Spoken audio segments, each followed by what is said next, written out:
ನನ್ನ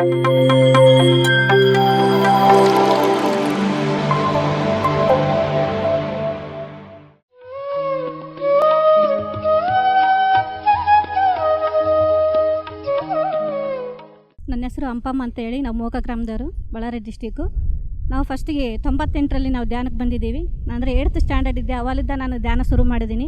ಅಂದರೆ ನಾವು ಆಂಜನೇಯ ಸ್ವಾಮಿ ಗುಡಿಗೆ ಹೋಗ್ತಾ ಇದ್ವಿ. ಅಲ್ಲಿ ಆಂಜನೇಯ ಸ್ವಾಮಿ ಯಾವ ರೀತಿ ಧ್ಯಾನ ಮಾಡ್ತಿದ್ರು, ರಾಮನ ಧ್ಯಾನ, ಅದೇ ರೀತಿಯಾಗಿ ನಾವು ಆಂಜನೇಯ ಸ್ವಾಮಿನ ಧ್ಯಾನದಲ್ಲಿ ಇಟ್ಕೊಂಡು ಧ್ಯಾನ ಮಾಡ್ತಾಯಿದ್ವಿ. ಅದೇ ರೀತಿ ಧ್ಯಾನ ಮಾಡ್ತಾ ಮಾಡ್ತಾ ನಮಗೆ ಕೂಡ್ತಾ ನಮ್ಗೆ ಏನಾಗ್ತಿತ್ತಪ್ಪ ಅಂದರೆ ಅಲ್ಲಿ ಒಂದು ರೀತಿ ಶಾಂತಿ, ನೆಮ್ಮದಿ ಸಿಗ್ತಾಯಿತ್ತು ನಮಗೆ. ಅಂದರೆ 8th ಸ್ಟ್ಯಾಂಡರ್ಡ್ ಇದ್ದಾಗೆ ನಮಗೆ ಆ ಥರ ಶಾಂತಿ, ನೆಮ್ಮದಿ ನಮಗೆ ಅದರ ಗಮನಿಸ್ತಾ ಗೊತ್ತಾಯಿತು.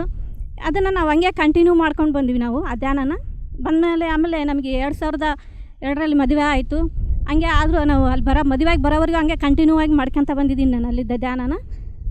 ಮದುವೆ ಆದ ನನ್ನ ಮೇಲೆ ನಾವು ಅಲ್ಲಿಗೆ ಸ್ಟಾಪ್ ಮಾಡೋದು. ಅಂದರೆ ಎರಡು ಸರಿ ನಾವು ಇದು ಲಿಂಗ ಪೂಜೆ ಮಾಡ್ಕೊತ ಇದ್ವಿ. ಅದರಲ್ಲೇ ನಾನು ಧ್ಯಾನ ಮಾಡ್ಕೊತ ಇದ್ದೆ. ಆಮೇಲೆ ಯಾವಾಗ ಅಂದರೆ ಮತ್ತೆ ಧ್ಯಾನ ಬಿಟ್ಟು ಸ್ಟಾಪ್ ಆಯಿತು. ಆಮೇಲೆ ಯಾವುದೋ ಒಂದು ಸಲ ಕಷ್ಟ ಬಂದಾಗ, ಸ್ವಲ್ಪ ಏನೋ ಮನಸ್ಸಿತ್ತು ನೋವಾದಾಗ ಮತ್ತೆ ನಾನು ಹೋಗಿ ಧ್ಯಾನ ಮಾಡ್ತಾ ಅದನ್ನು ನಾವು ನೋವನ್ನು ಕಳ್ಕೊತ ಇದ್ದೆ. ಅಂದರೆ ಈ ಧ್ಯಾನದಲ್ಲಿ ಎಷ್ಟು ಶಕ್ತಿ ಇದೆ ಅಂತಂದರೆ, ನಮಗೆ ಎಲ್ಲೂ ಹೋದರೂ ನಮಗೆ ಶಾಂತಿ ನೆಮ್ಮದಿ ಸಿಗೋಲ್ಲ. ಆದರೆ ಈ ಧ್ಯಾನದಲ್ಲಿ ಭಾಳ ಶಾಂತಿ ನೆಮ್ಮದಿ ಮಾತ್ರ ಸಿಗ್ತೈತೆ ಎಂಬುದು ಅಲ್ಲಿ ನನಗೆ ಗೊತ್ತಾಯಿತು. ಮುಂಚೆಗೆ ನನಗೆ ಇದು ಧ್ಯಾನದಲ್ಲಿ ಗುರುಗಳಿದ್ದಾರೆ ಎಂಬುದು ನನಗೆ ಗೊತ್ತಿದ್ದಿಲ್ಲ. ಒಂದಿನ ಸ್ವಪ್ನವರು ಫೋನ್ ಮಾಡಿ, ಧ್ಯಾನ ಇದೆ ಅಕ್ಕ ಬನ್ನಿ ಇಲ್ಲಿ ಅಂತ ಹೇಳಿದರು. ಸರಿ ಬಿಡು, ನನಗೂ ಸ್ವಲ್ಪ ಧ್ಯಾನ ಅಂದ್ರೆ ಗೊತ್ತಿತ್ತಲ್ಲ, ಧ್ಯಾನದ ಬಗ್ಗೆ, ಹಂಗಾಗಿ ಇವ್ರು ಕರೆದಾರ ಅಂತೇಳಿ ನಾನು ಕೂಡ ಧ್ಯಾನಕ್ಕೆ ಹೋದ್ಮೇಲೆ ಅಲ್ಲಿ ನನಗೆ ಭಾಳ ಅನುಭವಗಳು ಆದವು. ಫಸ್ಟಿಗೆ ಅವ್ರು ಹೇಳ್ತಾಯಿದ್ರು ಶ್ವಾಸದ ಮೇಲೆ ಗಮನ ಅಂತ ಹೇಳ್ತಾಯಿದ್ರು. ಅಂದರೆ ನನಗೆ ಫಸ್ಟಿಗೆ ಗೊತ್ತಿದ್ರೋದ್ರಿಂದ ನಾನು ಶ್ವಾಸದ ಮೇಲೆ ಗಮನ ಕೊಟ್ಕೊತ ಇದ್ದೆ. ಆಮೇಲೆ ಕುಂತ ಮೇಲೆ ಅಲ್ಲಿ ಅಂದರೆ ಮನಸ್ಸು ಶೂನ್ಯವಾಗ್ತಾಯಿತ್ತು. ಮೈಂಡಲ್ಲಿ ಯಾವುದೇ ಆಲೋಚನೆಗಳು ಇರ್ತಿದ್ದಿಲ್ಲ, ಯಾವುದೇ ಒಂದು ಇದಿರ್ತಾಯಿದ್ದಿಲ್ಲ, ಚೆನ್ನಾಗಾಗ್ತಾಯಿತ್ತು ಧ್ಯಾನ. ನನಗೆ ತಲೆನೋವು, ವಿಪರೀತ ತಲೆನೋವು ಇತ್ತು. ಭಾಳ ಕಡೆ ನಾನೆಲ್ಲ ತೋರಿಸಿದ್ದೀನಿ, CT ಸ್ಕ್ಯಾನು ಇವೆಲ್ಲ ಮಾಡಿಸಿದ್ದೀನಿ. ಆಮೇಲೆ ಟ್ಯಾಬ್ಲೆಟು ದಿನ ಏನಿಲ್ಲ ಅಂದರೂ ಒಂದು ದಿನಕ್ಕಾದ್ರೂ ನಾನು ಟ್ಯಾಬ್ಲೆಟ್ ಹಾಕ್ಕೊಳ್ಳಬೇಕಾಗ್ತಿತ್ತು ತಲೆನೋವಿಗೆ. ವಿಚಿತ್ರ ತಲೆನೋವು. ಆ ತಲೆನೋವಿಂದ ನನ್ನ ಮನಸ್ಥಿತಿ ಎಲ್ಲಿಗೋಗಿತ್ತಪ್ಪ ಅಂತಂದರೆ, ಒಂದು ಸೂಸೈಡ್ಗಿನ ಮಾಡ್ಕೊಂಡ್ಬಿಡ್ಬೇಕೇನೋ, ಈ ತಲೆನೋವು ಅವಾಗಿನ ಹೋಗ್ಬಿಡ್ತತ್ತೇನೋ ಅಂತ ಮನೋಭಾವನೆ ಬಂದಿತ್ತು.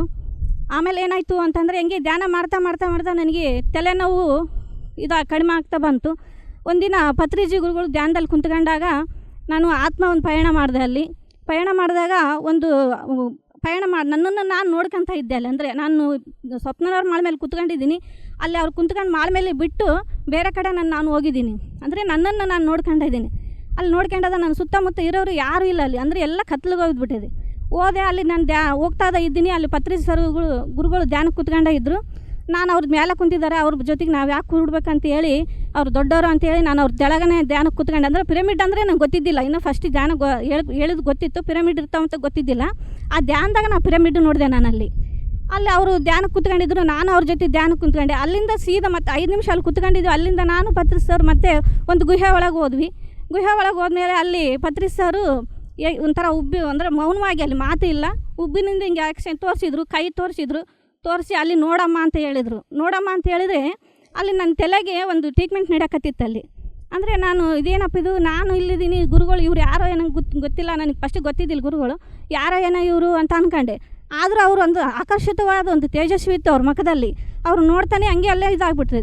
ಆಮೇಲೆ ನಾನು ಅಲ್ಲಿ ನೋಡಂತಂದು ಅವರು ಕೈ ಮೂಲಕ ತೋರಿಸಿದ್ರು, ಹಿಂಗೆ ಕಣ್ಣು ಉಬ್ಬಿಯಾಗಿರಿಸಿ ಕೈ ಮೂಲಕ ತೋರಿಸಿದ್ರು. ಅಲ್ಲಿ ನಾನು ನೋಡ್ತಾ ಇದ್ದೀನಿ. ಅಲ್ಲಿ ನನ್ನ ತಲೆಗೆ ಟ್ರೀಟ್ಮೆಂಟ್ ನಡೀತಾ ಇದೆ. ಅಲ್ಲಿ ಇಬ್ಬರು ಡಾಕ್ಟರ್ಸ್ ಕೂಡ ಇದ್ದರು. ಆ ಗುಹೆ ಒಳಗೆ ಎಲ್ಲಿದ್ದು ಬರುತ್ತೋ ಏನೋ ಆ ತೇಜಸ್ವಿ ಬೆಳಕು, ಅಷ್ಟು ಅದ್ಭುತವಾಗಿತ್ತು ಬೆಳಕು. ಆ ಬೆಳಕು ಅಲ್ಲಿ ಒಂಥರ ಒಂದು ಕಾಸ್ಮಿಕ್ ಎನರ್ಜಿ ಎಂಬುದು ನನ್ನೊಳಗೆ ಪಾಸ್ ಆಗ್ತಾ ಇತ್ತು. ಅದು ಕೂಡ ನನಗೆ ಕಾಣಿಸ್ತಿತ್ತು.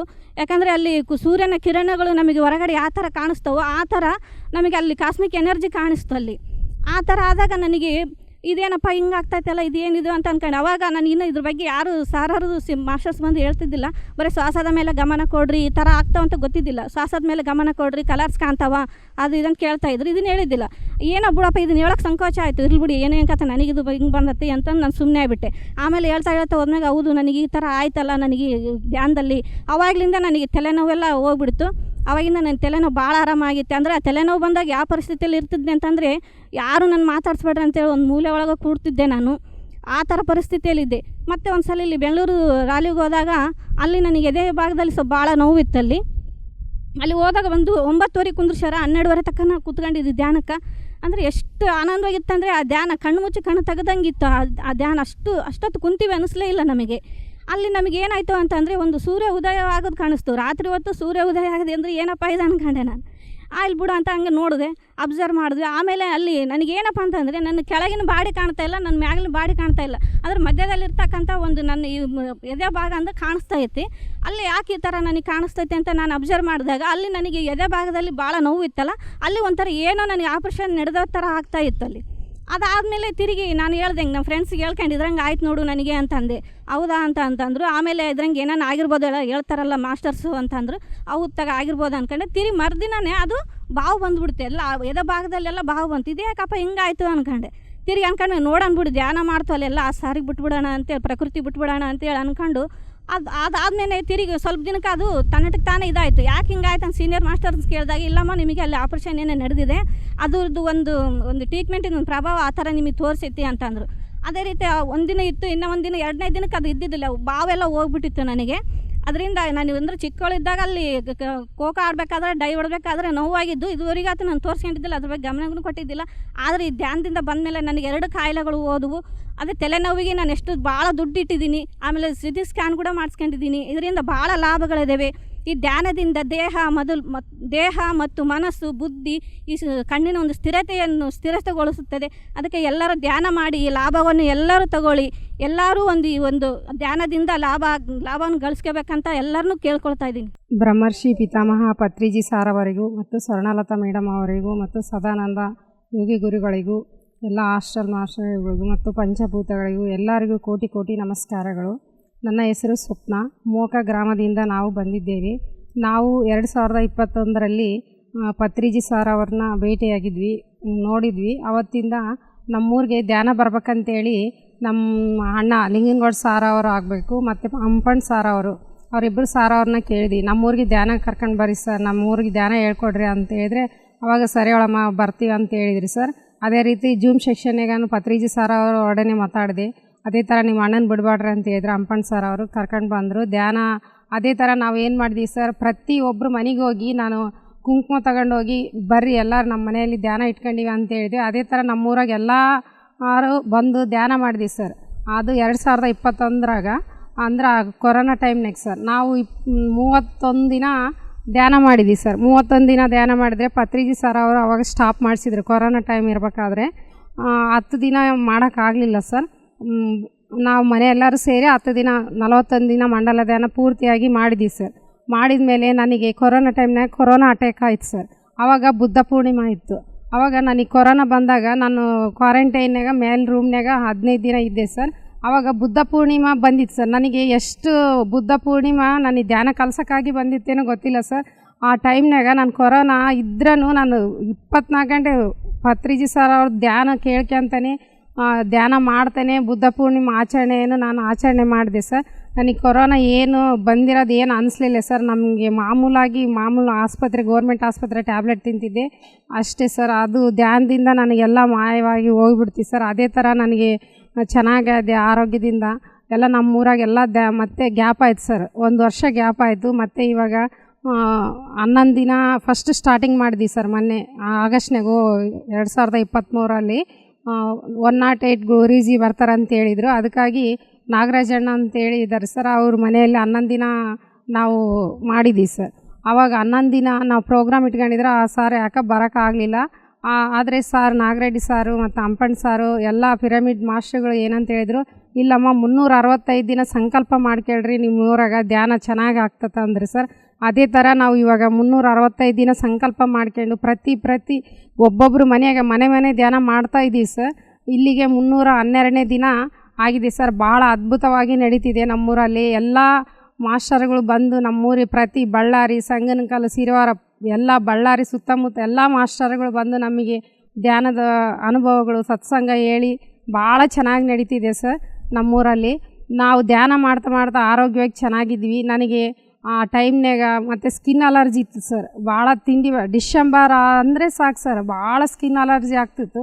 ಆ ಸ್ಕಿನ್ ಅಲರ್ಜಿನೂ ಹೋಯ್ತು ಸರ್.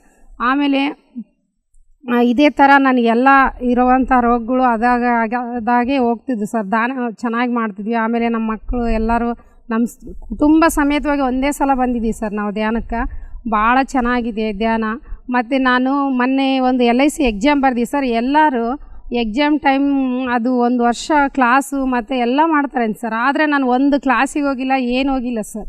ಒಂದೇ ಸಲ ಎಕ್ಸಾಮ್ ಬರೆಯೋಕ್ಕೆ ಹೋಗಿ ಒಂದೇ ಸಲ ಅವತ್ತು ಆನ್ಸರ್ ಪೇಪರ್ ಕೊಟ್ಟಿದ್ದಾರೆ ಸರ್. ಆನ್ಸರಲ್ಲಿ ಪಿರಮಿಡ್ ಶೇಪ್ ಹಾಕಿ ನಾನು ಧ್ಯಾನ ಮಾಡಿ ಎಕ್ಸಾಮ್ನಾಗ ಬರೆದೆ ಸರ್. ಒಂದೇ ಸಲ ಪಾಸಾಗಿದ್ದೀನಿ ಸರ್. ನಾನು LIC ಬಗ್ಗೆ ಏನೇನು ಓದೇ ಇಲ್ಲ ಸರ್.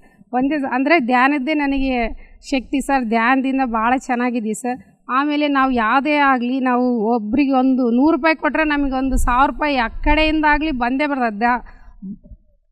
ಧ್ಯಾನ ಮಾಡಬೇಕು, ಧ್ಯಾನ ಮಾಡಿ ಧರ್ಮ ಮಾಡ್ಬೇಕಂತ ಹೇಳಿರಲ್ಲ, ಅದೇ ಥರ ಹಣ ದಾನನೂ ಮಾಡಬೇಕು.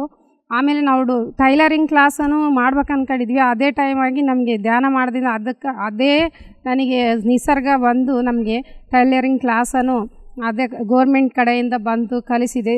ಸೇವೆ ಮಾಡಿದೆ ಸರ್ ಭಾಳ ಜನಕ್ಕೆ. ಅದು ಸಮಾಜ ಸೇವೆ ಥರನೇ ಎಲ್ಲ ಬಂದು ಕಲಿತು ಹೋದರು. ಕೊಟ್ಟವ್ರ ತಕ್ಕ ದುಡ್ಡು ಇಸ್ಕೊಂಡು ಕೊಡ್ಲಾರ ತಕ್ಕ ಬಿಟ್ಟಿದ್ದೀವಿ. ಚೆನ್ನಾಗಿ ಮಾಡ್ತಾಯಿದ್ದೀವಿ ಸರ್. ಆಮೇಲೆ ನನಗೆ ಸ್ವಲ್ಪ ಒಂದು ಸಿಸ್ಟ್ ಅಂತ ಆಗಿತ್ತು ಸರ್. ಭಾಳ ಧ್ಯಾನ ಮಾಡ್ತಾ ಕುಂತಾಗ ನಮ್ಮೂರಲ್ಲಿ ಎದೆ ನೋವು ಬಂದಿತ್ತು ಸರ್. ನನಗೆ ಎದೆ ನೋವು ಬರ್ಬೇಕಾದ್ರೆ ಯಾಕೋ ನಮ್ಮ ಮನೆಯವರೆಲ್ಲರೂ ಡಾಕ್ಟ್ರ್ ಹತ್ರ ಒಂದು ಸಲ ಹೋಗೋಣ ಅಂತೇಳಿ ಹೋಗಿದ್ದಿ ಸರ್. ಹೋಗಿದ್ರೆ ತೋರಿಸ್ಕೊಂಡಿದ್ರೆ ಅಲ್ಲಿ ಒಂದು ಸಣ್ಣ ಸಿಸ್ಟ್ ಆಗೈತೆ ಅಂತ ಹೇಳಿದ್ರು ಗರ್ಭಚೀಲ ಹತ್ರ. ಅದು 5 ಡೇಸ್ಗೆ ಅಷ್ಟು ಟ್ಯಾಬ್ಲೆಟ್ ಕೊಟ್ಟಿದ್ರು ಮೇಡಮ್ ಅವರು. ಆಗಿಲ್ಲ ಅಂದರೆ ಆಪ್ರೇಷನ್ ಮಾಡ್ಬೇಕಂತ ಹೇಳಿದ್ರು. ನಾನು ಧ್ಯಾನ ಭಾಳ ಚೆನ್ನಾಗಿ ಮಾಡಿದೆ.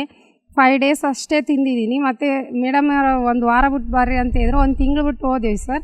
ಅದು ಸಿಸ್ಟ್ ಅಂತ ಆಗಿರೋದು ಪೂರ್ತಿಯಾಗಿ ಕಡಿಮೆ ಆಗಿತ್ತು ಸರ್. ನಾನು ಧ್ಯಾನ ಮಾಡೋದ್ರಿಂದ ಭಾಳ ಅನುಕೂಲ ಆಗೈತೆ ಸರ್. ನಮ್ಮೂರಾಗೂ ಚೆನ್ನಾಗಿ ಮಾಡ್ತಿದ್ದಾರೆ. ಆಮೇಲೆ ಎಲ್ಲರೂ ಧ್ಯಾನ ಮಾಡ್ಬೇಕು ಸರ್. ನಾನು ಇಷ್ಟು ಅನುಭವ ಹೇಳಿ ಮುಕ್ತಾಯಗೊಳಿಸ್ತೇನೆ. Thank you sir. Thank you. Dhyana Jagat PMC Kannada channel ಅನ್ನು ಲೈಕ್ ಮಾಡಿ, ಶೇರ್ ಮಾಡಿ, ಸಬ್ಸ್ಕ್ರೈಬ್ ಮಾಡಿ ಮತ್ತು ಮಾಡಿಸಿ. ಎಲ್ಲರಿಗೂ ಧನ್ಯವಾದಗಳು.